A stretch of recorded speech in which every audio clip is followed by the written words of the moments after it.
These days, the telephone man's truck is not far behind the building contractor. It used to be that the remoteness of a house was measured by its distance from neighbors. Now, the telephone brings nearness to any home site. The dwelling without a phone is cut off from the world, regardless of its closeness to other buildings. This worker is bringing magic to the home, but he goes about his task without a magician's flourishes, his quietness and efficiency testimony enough of his competence.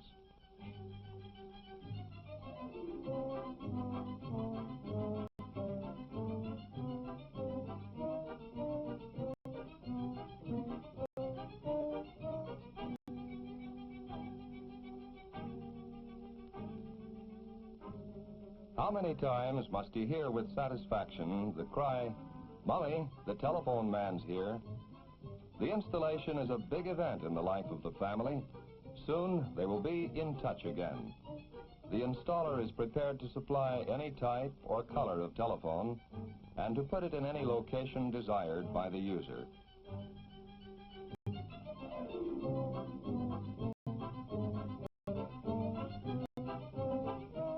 This comparatively small box of electrical parts that gives every one of us a bigger voice is a modern miracle.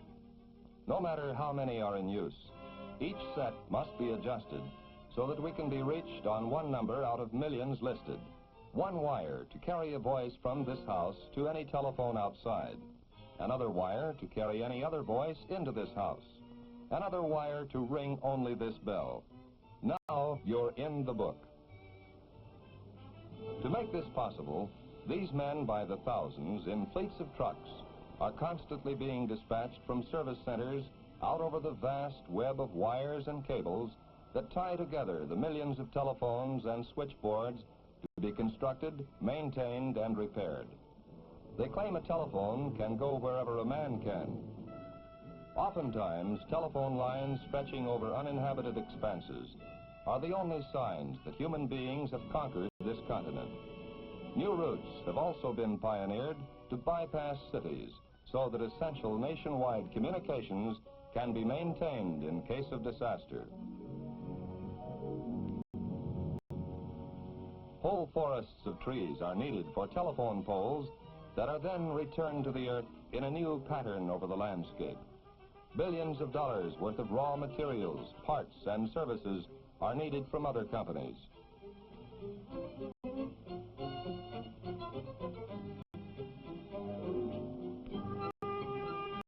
While his work would seem to have many ready-made occupational hazards, in handling heavy materials, working on high wires, using sharp tools, and being out in all kinds of adverse weather, the telephone man has learned his safety lesson well.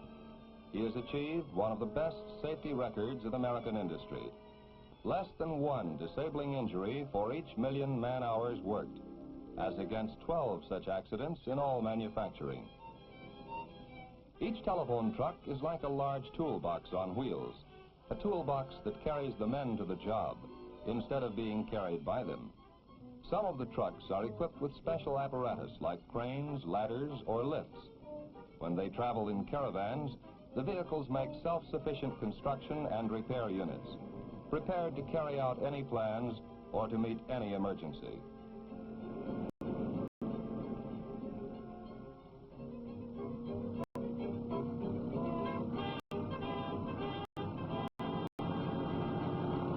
The work of the construction crew begins with digging.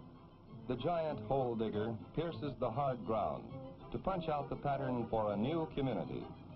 This is a great improvement over hand-digging post holes, but minds and hands and eyes had to lay out the sites, and minds, hands, and eyes must execute the designs of engineers, engineering aides, and draftsmen.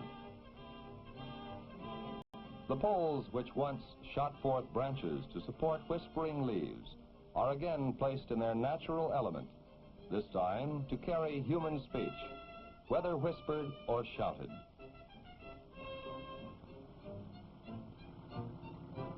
"200 million miles of wire connect you with every other telephonic receiving point in the United States. The plastic sheath of each cable may contain as many as 2,000 pairs of wires, the talking paths for 2,000 conversations. Teamwork takes over as the man at the reel lets out the cable.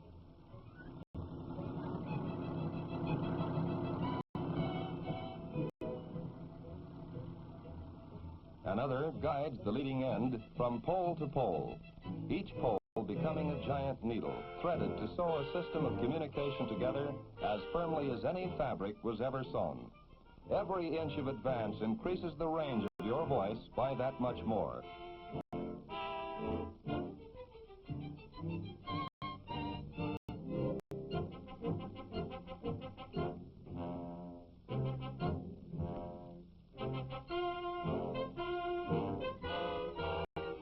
The familiar man in the tent is splicing. This can carry the cable to endless lengths. It is both the typical skill of the telephone man and a specialized full-time job.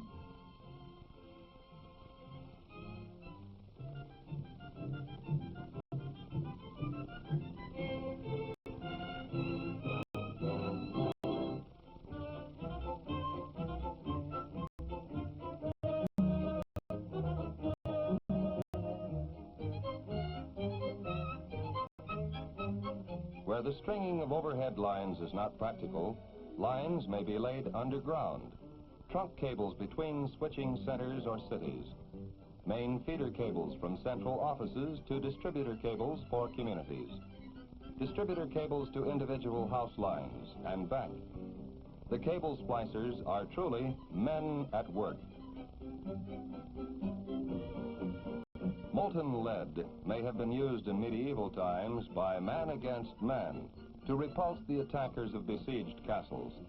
But the telephone man uses the same hot metal to bind men together.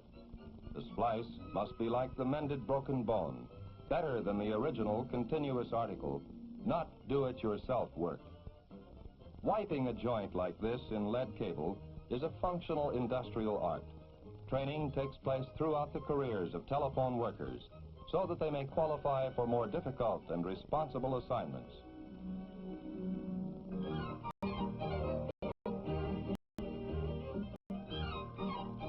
The telephone booth is probably the smallest theater in the world.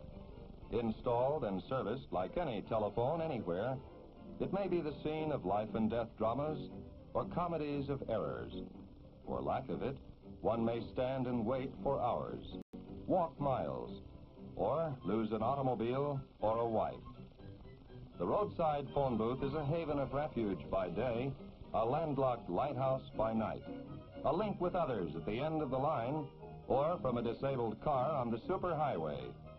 In a fast-moving world, the lineman may work under difficult conditions to put this convenience where it will do you the most good.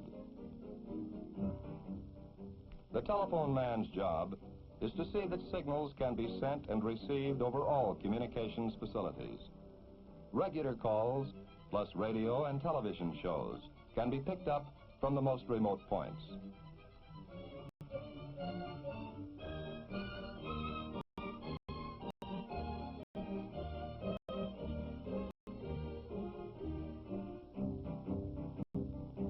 These signals are bounced to a central office or network broadcasting station and then forwarded to wherever desired. Microwave facilities are used for telephone calls up to 3,000 at once and for network television programs.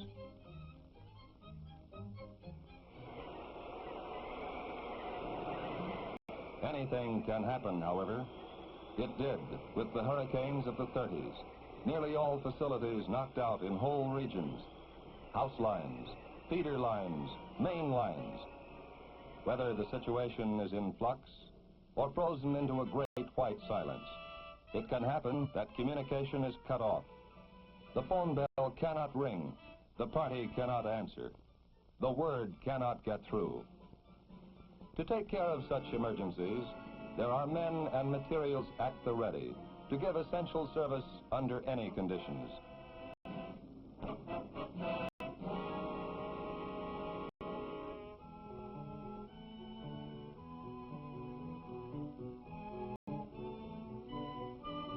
This is Operation Showdown, but because of routine work beforehand, standardizing parts, procedures, personal abilities, men of the repair crews armed to the teeth with tools of peace can be mobilized as fast as they can be reached. The men of the lines are on 24-hour call. Come back from vacation. Drop what you're doing and get here fast. Bring new poles, new cross pieces. Bring more cable, more men, more trucks. Put it all back together again. Forget private affairs until the common danger is overcome. And it is done. The pattern of living is restored.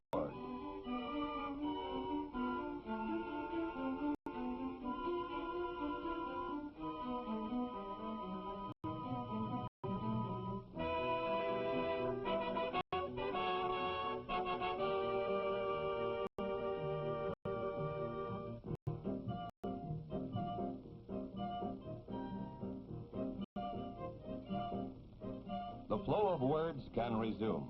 Words that will die on the wind, words of deathless wisdom, words that can save the world or doom it.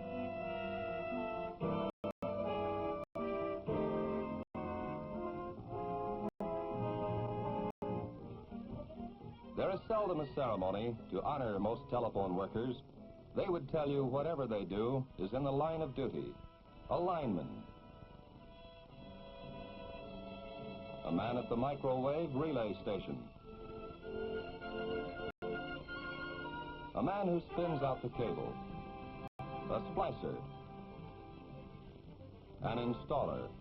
These American workers are proud of their part in keeping the lines open as members of the Communications Workers of America, AFL-CIO, Americans at Work for You.